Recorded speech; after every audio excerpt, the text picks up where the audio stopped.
everybody, my name is Stephanie. I wanted to just make a little basic video on the housekeeping of axolotls, what an axolotl is, pretty much the basic questions that everybody's wondering when they are starting to Google or starting with their axolotl in a new tank and they're not sure really what they're doing. So I figured let me give it a go because I had the same questions. And I'm not an expert, but I can hopefully help you out a little bit. What exactly is an axolotl?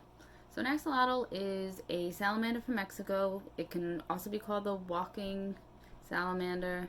They are completely aquatic. So they are cousins of the tiger salamander. And when the tiger salamander is morphing, it does look just like an axolotl, except they do change. So these guys need to be underwater. So they can't be taken out, played with, put back, or have half sand and half water. It has to be fully aquatic tank. And the most important thing is the water temperature. So this is a little tricky for some people. So the water temperature has to be between 60 and 69. They say 70 is really pushing it, and anything over 70 could be detrimental to your axolotl. It can start some fungus. It can definitely have health issues. It can make your axolotl lethargic, and worst case scenario, it can kill your axolotl.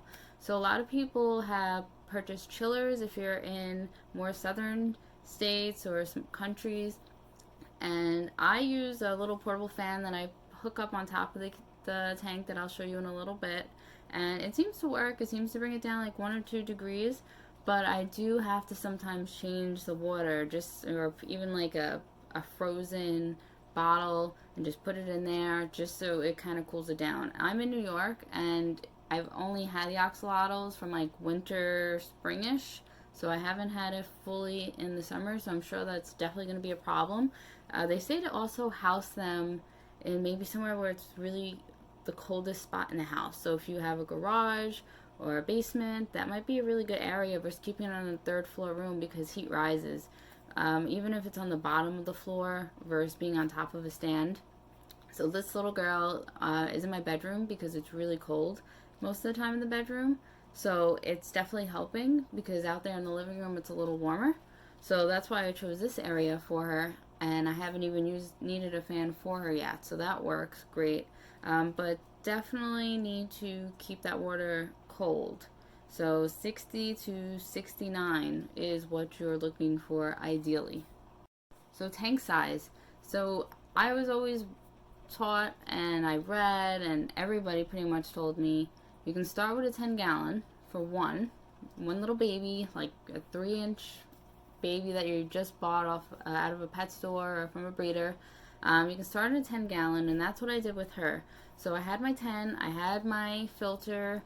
You make sure before you put them in any fish tank, it is a cycled fish tank, nitrogen cycle. If you don't know what that is, please Google it. It's super important. YouTube has amazing demonstrations of it so you can understand, because it will kill your axolotl if you do not have a cycled tank.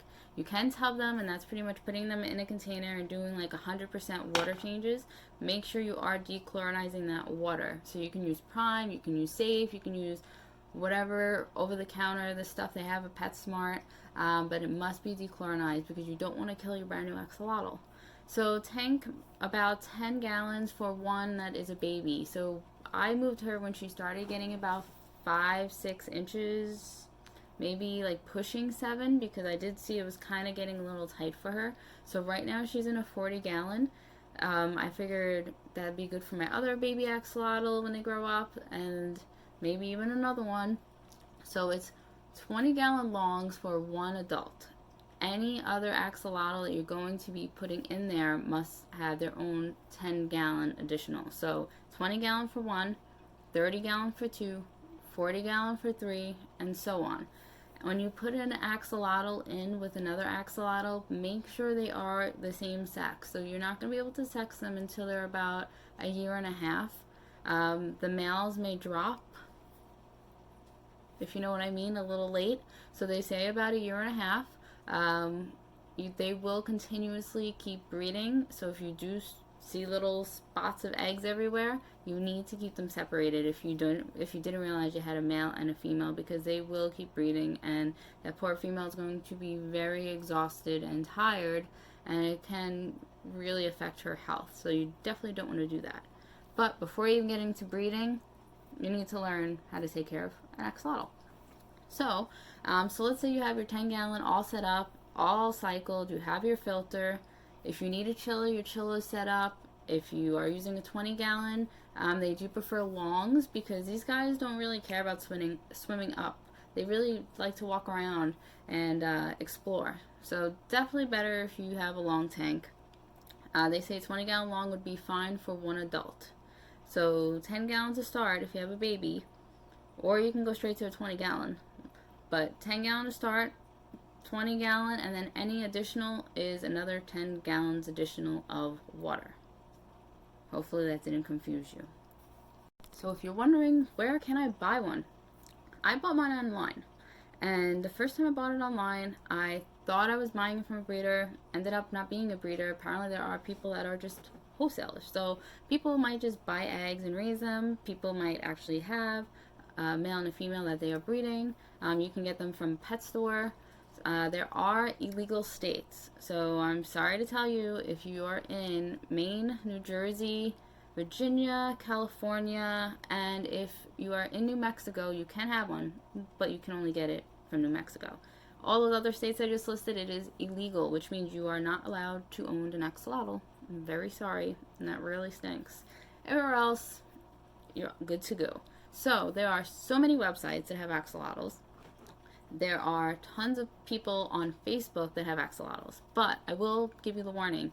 Be careful, because people will say, this is what I have, and that's not what you get, or you're going to send money and you're never going to get your axolotl. So make sure you read the reviews, word of mouth, talk to other people. Have you bought your axolotl here? Is it what you wanted? Is it healthy? It's still very good if you do buy one for an additional for one that you have had. It is important to quarantine still. You don't know if that one has any parasites or fungus or anything, but it's really important to find a reputable breeder, or just somebody that knows what they're doing. There are pet stores that do have axolotls. I'm in New York, and it is not that easy to find an axolotl in a pet store. Some people are like, a what? They don't even know what it is.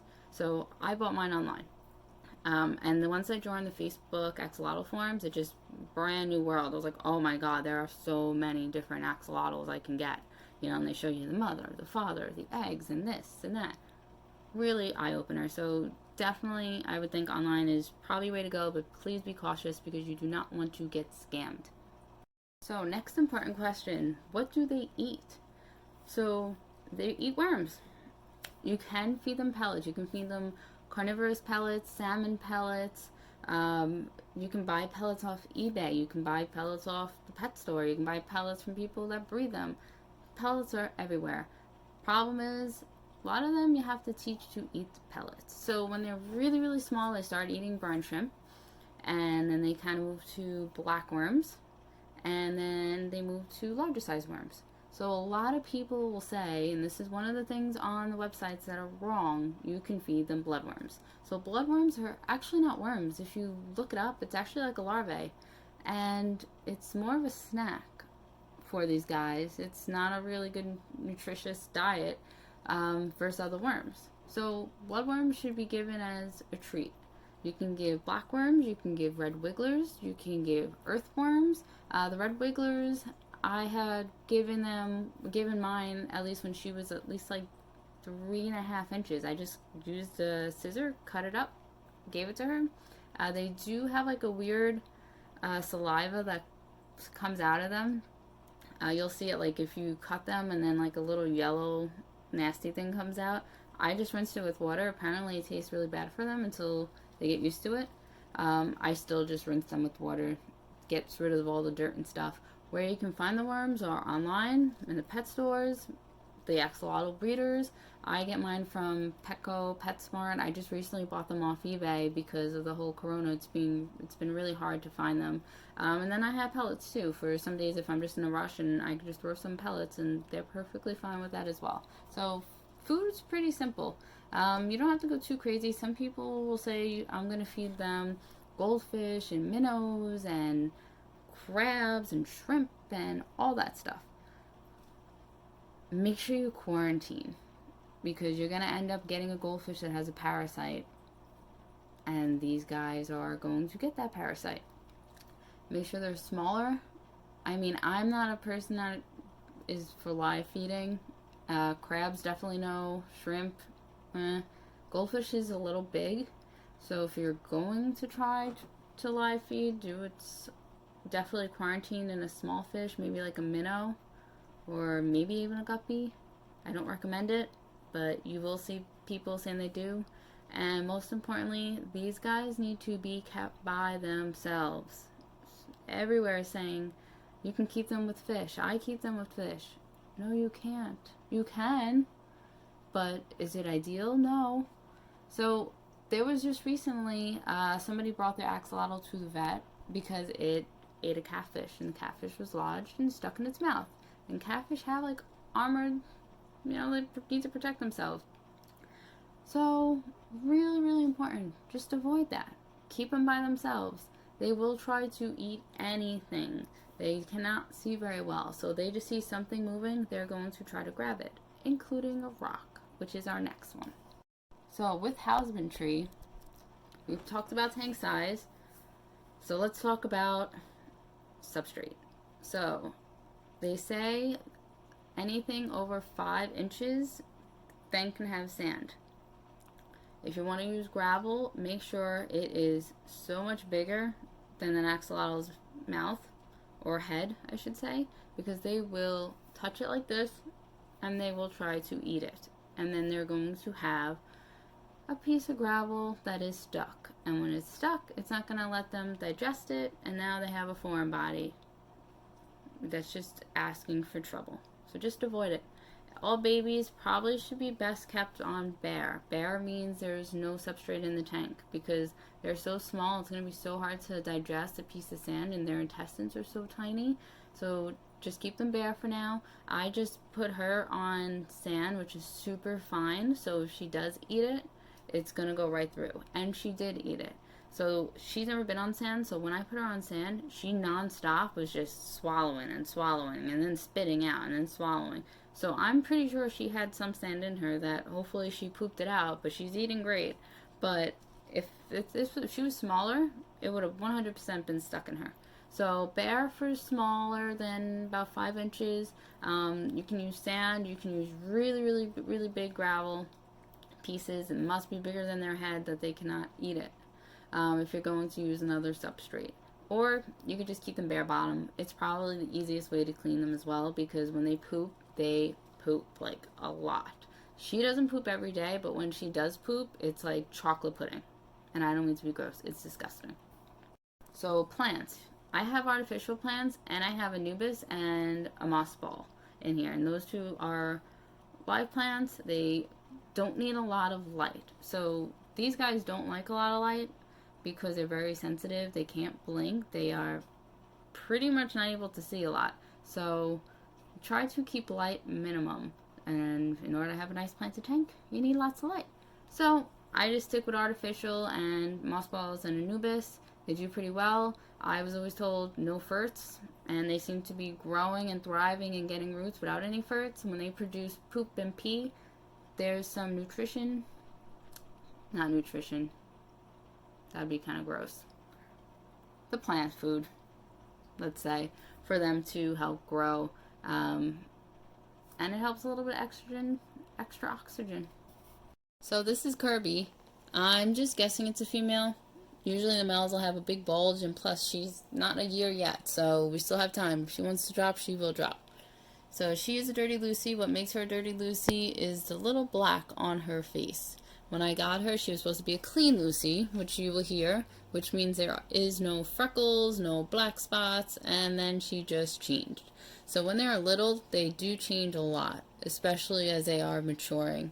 So this is pretty much her tank. This is a reptile hammock that she will go in once in a blue moon. And she does love her places to hide.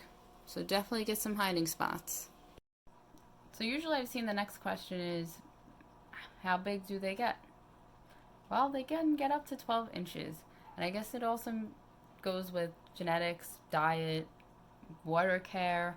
I usually do a 50% water change every week for her just to make sure she is super clean, because they do poop, like I said, and pee.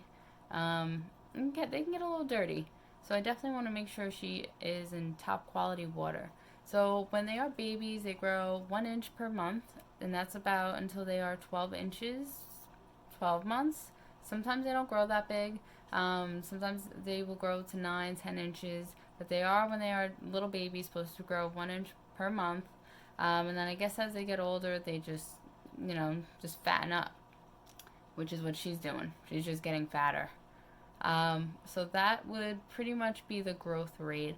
And they do live up to 10 years, so they are definitely a commitment. So if you think this is going to be I'll have this for 2 years like a hamster, it will die, I'll get something new, that's not really fair to them. So make sure you know what you're getting into.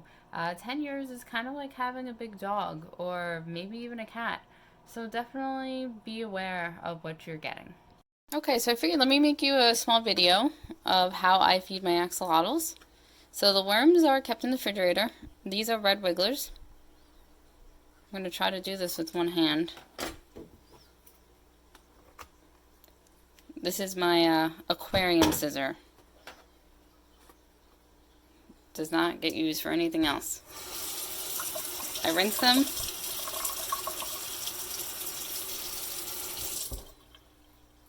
And they are ready to be fed. So with Kirby, I usually don't cut them, but I just wanted to show you as an example.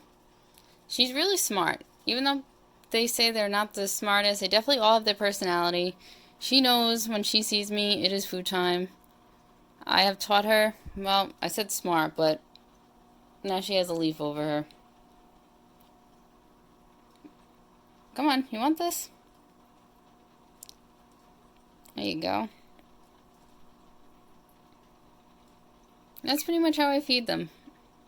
And she will definitely be looking for more. Hey guys, so this is my second axolotl tank.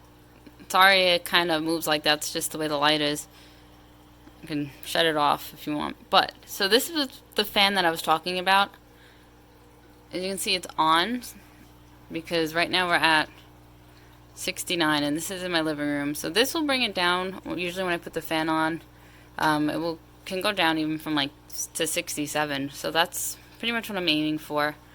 Put this back on, and I always lower it just so it's not too bright. So this is my wild. He's still a little baby. I got him a couple weeks ago. He is still very timid. He's learning how to eat off the forceps, but he does enjoy hiding. So I did drop his worm. He probably won't see it until he comes out. Sometimes he does come out, but he's definitely still learning, still getting our trust bond going on. So as you can see, it is bare bottom. It's so much easier to clean, and I do not want him eating anything. So you see how big these rocks are? I know that he can't eat that. So I do have some plans. I do have a little tunnel for him to hide and be comfortable. I do have a filter. You do not want it to be so much current in there. They don't like current. So I don't have any bubble bars. Some people do keep bubble bars, and sometimes the axolotls love it. But I know they really struggle with current. Even when she's on this side, she does struggle a little bit. And that's usually why she's always on this side. So this is a 20-gallon long. So she'll be a decent size, and I can even put her in the 40. Hopefully it's a she. And hopefully her and Kirby are the same sex. So those are my axolotls.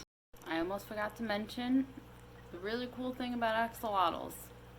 They regenerate their limbs, their brain, their tails. And what regenerate means is they will grow back. So a lot of times when they're babies, they're still exploring, and another axolotl baby might bite its brother's leg off. They will grow back. So there are some times where they just don't, rarely. Most of the time they do. My little Kirby came with 2 legs and was missing 2. and I couldn't believe how fast. Within a few weeks, she had all 4 legs again. The breeder, I guess, just kept the babies together, and that's how she was sent to me. So it's definitely pretty cool to see. You're not going to purposely want to chop your axolotl's legs off. That's really cruel. But if you do end up purchasing one or getting one that is missing any limbs, they will grow. And that's what they're used in labs for, is to study on how their regeneration and to help with cancer and things like that. And in the wild, they are critically endangered. They are almost extinct in the wild. So it's pretty cool that, we are keeping them in captivity, and their numbers are pretty decent in captivity. Not so much in Mexico. So definitely do what's right by the breed. And just wanted you guys to know that little known fact. So I hope I definitely helped some of you guys answer some of the basic questions you were wondering. If not, please let me know what they are, and maybe I just missed something. If I don't know, I'll tell you I don't know. I'm not gonna bullshit you. But if it's like, what color and morph and this and that I won't know. But I can tell you basic hair. There are a lot of basic colors. So you get your wilds, your Lucies, your Goldens, your Albinos, your Mels, your lavender Mels there's dark Mels, dark light Mels, green wilds, there's tons and tons of different kind. But those are the basics. So if you have any questions, please let me know, and I will try to help you the best I can. So hopefully this helped you, and I hope everybody has a good day and stay safe.